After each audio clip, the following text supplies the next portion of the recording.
I've always been a sucker for Stephen King. His books have a way of crawling under your skin and staying there permanently. So when I saw a copy of Thinner sitting silently on the shelf at Goodwill, my heart skipped a beat. King books don't last long in thrift stores. Dude has a following in the millions. But this one was different. It was a Bachman book. I knew enough to recognize the pseudonym, and my excitement only grew. This was one of those hidden gems, the kind you almost never stumble upon. I grabbed it, flipping it open to check for any damage. I'm a little OCD when it comes to books, and, well, I'll be honest, just about everything. On the inside cover, there was a peculiar symbol, a circle with a line cutting through it. Beneath the symbol, in ink so dark it seemed to bleed into the page, was a Latin word, sanguis. Creepy, I muttered to myself. But it wasn't enough to deter me. If anything, it added a macabre charm. I bought the book and headed home, eager to dive into a world of curses and suspense. That night, I curled up on the couch with a cup of tea and cracked open the book. The first chapter was riveting, just as I expected. I devoured chapter 2 and 3 in no time, my fingers eagerly flipping the pages. But when I turned to chapter 4, I felt a sharp sting on my finger. Ah! I yelped, pulling my hand back to see a thin line of red blooming on my fingertip. A paper cut. A single drop of blood fell onto the page. I cursed under my breath and went to the bathroom to clean it up. When I came back, I noticed something strange. Where the droplet had fallen, the paper had darkened and faintly revealed 2 letters, the letter U and the letter I. Curiosity overpowered my hesitation. I dabbed at the mark with my finger, smearing the blood slightly. I felt crazy doing it. But more letters appeared, like a hidden message being revealed. By the time I'd spread the stain into a small circle, 2 Latin words were clear. Sanguis vigans. My breath caught in my throat. I stared at the page, my mind racing. It had to be some kind of weird ink reaction. And what do those words even mean? Maybe an old owner had done this as a prank. It didn't mean anything, right?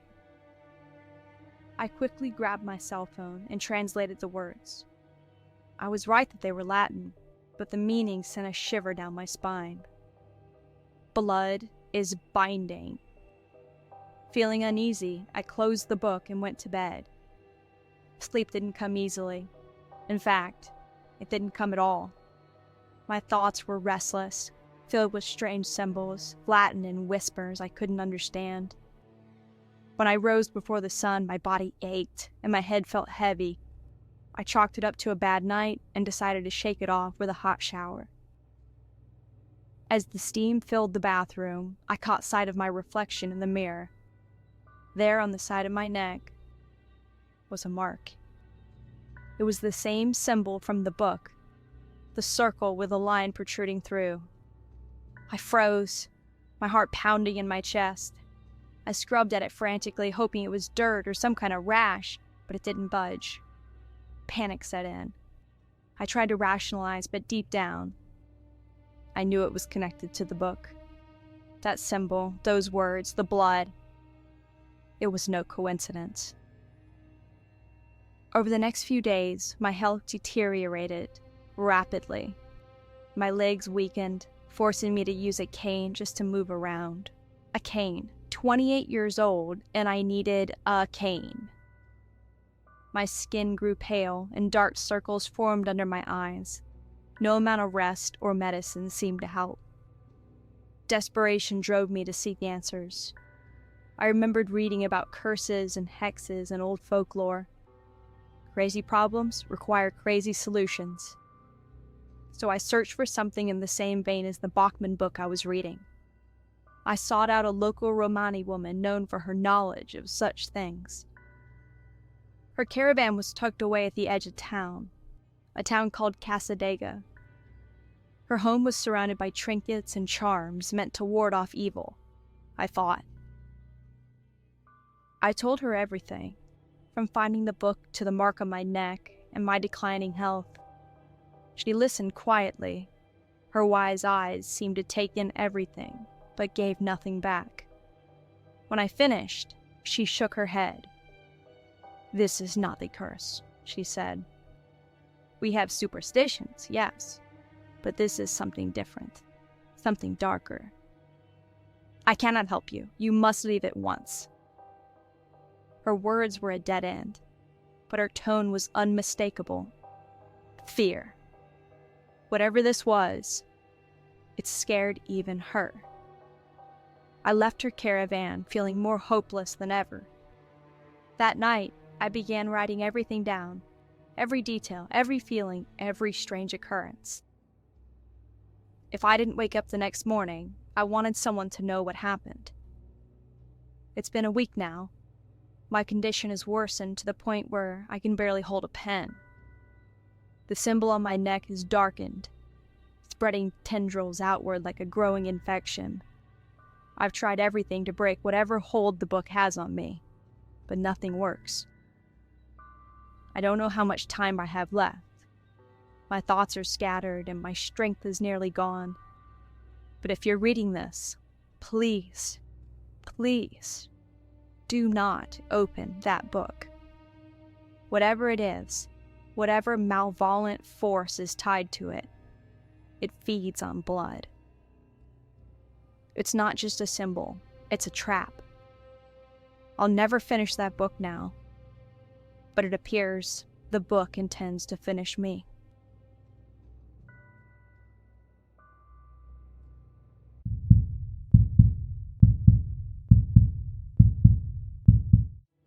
There are few things my little brother Jacob loves more than cheesy camp songs, but one of those things is most definitely being the center of attention, which is probably why he loves the John Jacob Jingleheimer Schmidt songs so much.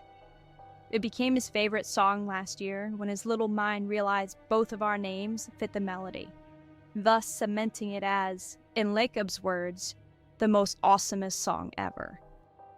Jacob bellowed for what felt like the 1,000th time. "Don Jacob Jingleheimer Schmidt, his name is my name too. And whenever we go out, the people always shout, 'All right, bud, let's give it a rest,'" Dad said from 30 yards ahead. Jacob looked at me and grinned before delivering the final line. "Don Jacob Jingleheimer Schmidt, na-na-na-na-na-na." "Jacob, cut it out," Dad shouted. Like all little brothers, he perfected the anything but subtle skill of annoyance. But I couldn't help but smile seeing my dad shake his head from behind. "Don, you're bleeding," Jacob said. I looked down at the cut on my leg and regretted wearing shorts despite the Florida sun. The sweaty blood stung my skin and stained my low-cut sock. The pain sucked, but the blood was my real concern. An open wound, no matter how minor, is the last thing I wanted at a shark-infested beach. Dad turned and called back to us. "We're almost there, boys." "Will I really find a shark tooth?" Jacob said, unfazed by the heat.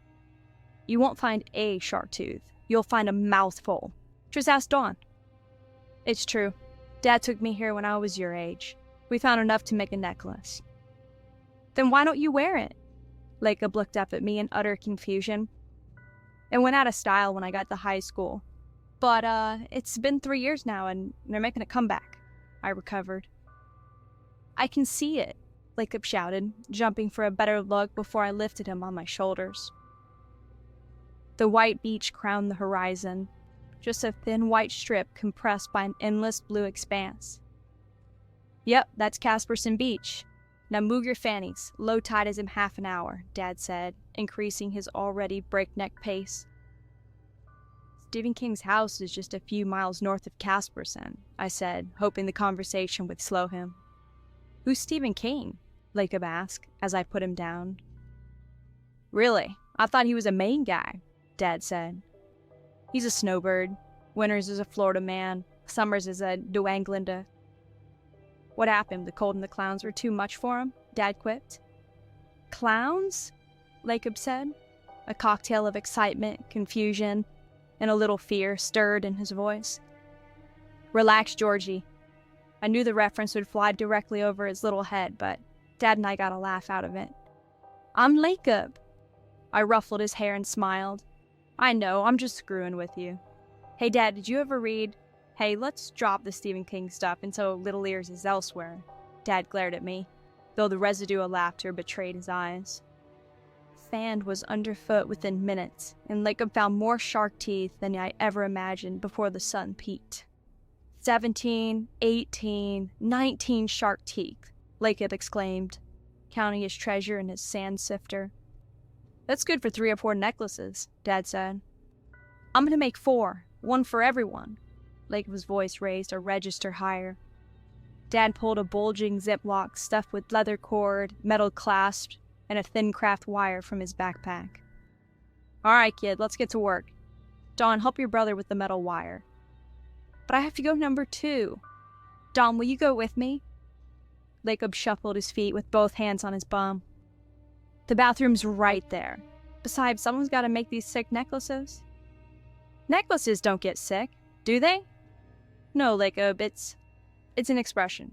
Necklaces don't get sick, and you don't need me to number 2. Please come, it's scary. All of me wanted to take his little hand and be the hero Jacob thought I was. But he was going to school next year, and I wanted him to be ready. No, Jacob, you're old enough to go alone. It's literally right there. Dad. Jacob, go to the bathroom. I went earlier, and I'm still in one piece. He slumped his shoulders and tottered to the dingy beige bathroom before he looked back one last time, the door ajar. Go on, be brave, I said, before Jacob disappeared behind the door. Think we're being too hard on him? Dad asked. No, he needs to learn to be independent. School kids will eat him alive if he asks a teacher to go to the bathroom with him. I know, it's just... Dad, stop. I'm thankful you pushed me, and Jacob will be too. Thanks, son. Hey, think you convinced Mom to wear one of these in public? He held the unfinished leather cord of clasped shark teeth to his neck, with the most ladylike posture my dad could manage. No, but Jacob can. He'd get her to wear it permanent, Dad chuckled. We lost ourselves assembling the necklaces, the intricacy of tethering the metal clasps to the teeth, weaving the leather cord in and around each fossilized razor, forever bonding them in metal wire. Our time-wicking focus finally broke on the last necklace, when the thought hit me like only a brotherly instinct can. Jacob. He's been in there for a while, I tried to say casually. It's been at least 20 minutes. I'll go check on him. No, I got it. Relax, it's Father's Day, I said, brushing my sand-soaked shins. The bathroom was seconds away, but felt like miles. Why didn't I go with him? I knocked on the cracked door. Hey, you okay in there? I allowed a few seconds to pass. Jacob? I opened the door to find a massive bathroom lined with more stalls than any men's room needs. I dropped my head looking for little feet, but there were none. Jacob, this isn't funny. I began opening each door, growing less annoyed and more desperate to find Jacob giggling in the next stall. The last door creaked open as I peered inside. Empty. This can't be happening. Dad! The painful echo rattled my ears. I burst through the door to find Dad sitting in his beach chair, Jacob next to him. Geez, Dawn, he's right here. Dad laughed. Jacob usually laughed too, even if he didn't get it. But his face was solemn. It was different. I thought you were kidnapped. No one took me, Jacob said, his voice innocent and deadpan. How did you get past me? I'm hungry. Can we go home to Mommy? Sure, bud. We'll grab something on the way, Dad said. We packed and headed home without saying a word, something I thought impossible for Jacob. We neared the end of the trail when it became clear I wouldn't shake the thought gnawing at my mind. I have to know. Is this really my little brother still? I clutched Jacob's shoulders in the way only a brother can and began to cheerfully sing. John Jacob Jingleheimer Schmidt. His name is my name too. And whenever we go out, the people always shout. I stopped and cued my stoic brother with the biggest grin I could muster. John Jacob Jingleheimer Schmidt, yada-da-da-da-da, Jacob shouted, with a manufactured smile. A smile that seemed to say, "Happy? I told you I'm Jacob." "No, Jacob, your version of the song." "What other version?" Jacob said. And that's when I knew. Jacob was no longer Jacob.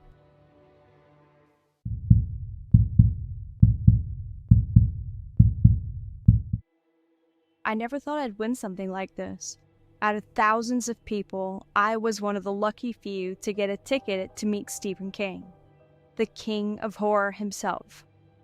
My hands were shaking when I got the email, and the prize sounded too good to be true. A signed copy of his newest book and a chance to meet him in person. It was the stuff of dreams. Months crawled by, my excitement growing with each passing day, and finally the big night arrived. The event was hosted at a small, intimate bookstore in downtown Sarasota. I found my assigned seat near the middle, grateful for a decent view of the stage. The atmosphere buzzed with anticipation as we all waited for the man himself to appear. And that's when I noticed him. A tall, thin man in his 20s stood near the edge of the room, staring at me.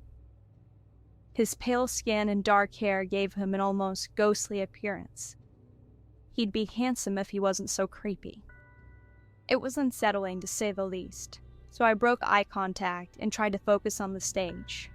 Yet every time I glanced back, his eyes were still locked on me. Don't let him ruin this for you, I told myself. This night was too special to let some creep spoil it. Finally, the lights dimmed and Stephen King walked on stage.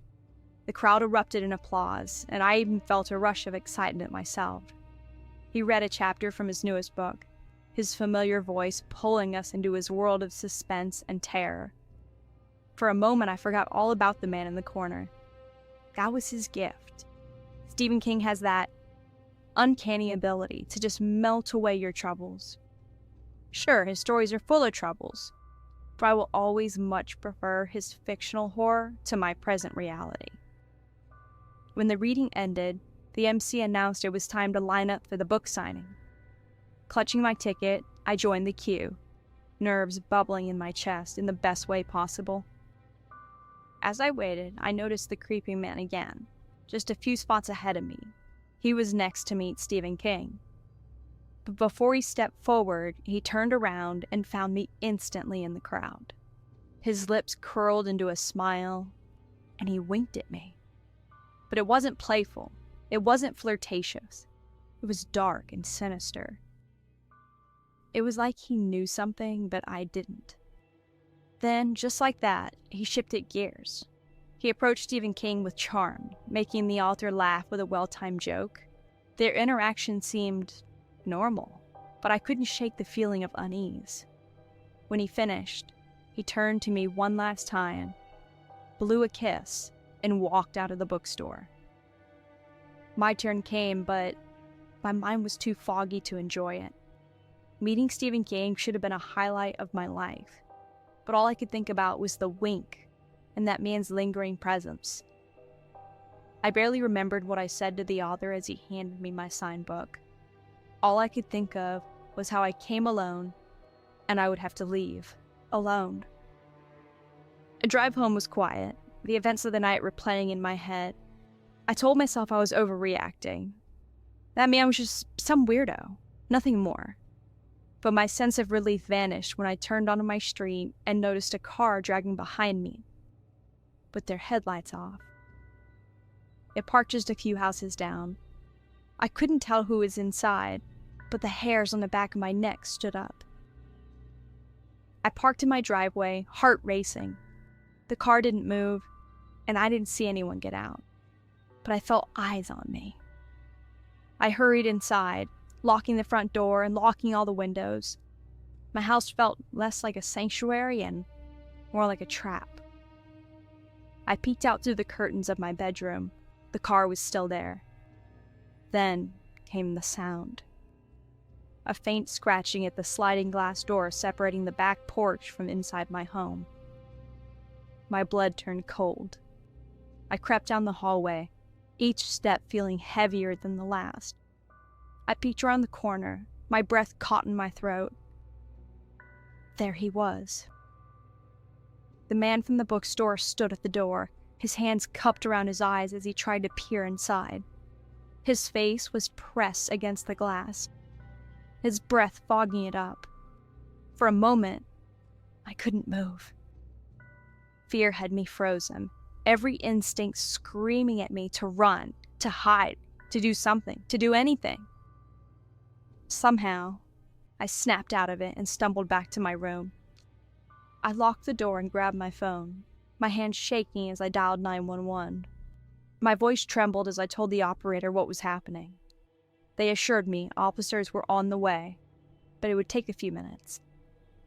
The scratching had stopped, and I strained to hear anything else, but it was met with nothing but silence. My heart pounded in my ears as I crouched by the window, careful not to move the drapes. Then I heard it, a soft crunching sound, like footsteps on grass and mulch.